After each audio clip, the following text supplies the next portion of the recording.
ખબરોમાં બન્યા રહેવા માટે બેલ આઇકોન દબાવો અને એબીપી અસ્મિતાને સબસ્ક્રાઇબ કરો.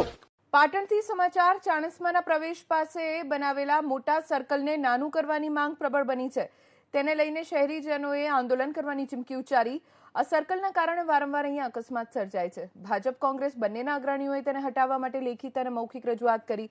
સતત 5 વર્ષની રજૂઆત છતાં તે અંગે નિર્ણય નહીં લેવાતા શહેરીજનોએ હવે આંદોલનની ચીમકી ઉચ્ચારી છે.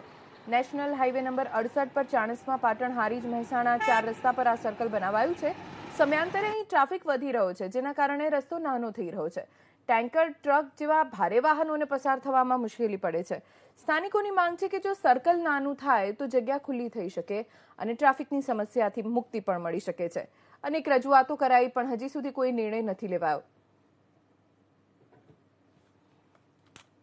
આ સર્કલ નાનું કરી અને રોડને સમ લેવલ કરી અને રસ્તો થોડો પહોળો થાય એવું કરે તો અહીંયા અકસ્માત થવાનો ભય ટળે એવો છે.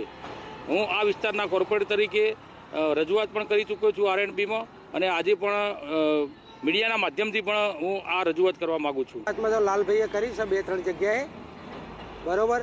અને સર્કલ થોડું મોટું હોવાથી 15 વ્હીલવાળી ગાડી, 20 વ્હીલવાળી ગાડી તો ટર્ન મારી શકતી નથી. એના લીધે અવર જવર એક્સિડન્ટનો વધારે અકસ્માતો અહીંયા થાય છે. એ માટે અમારે નાનું બનાવવાની અમે પ્રયત્ન કર્યા છીએ અને તે માટે અરજી લાલભાઈએ આપેલી છે કે ચાણસ્મા સર્કલવાળો જે રસ્તાનો વિભાગ છે એ 2014-15ની આસપાસ માર્ગ અને મકાન રાજ્ય વિભાગમાંથી નેશનલ હાઈવે ઓથોરિટી એટલે કે રાષ્ટ્રીય ધોરીમાર્ગને સુપ્રત કરી દેવામાં આવેલો છે.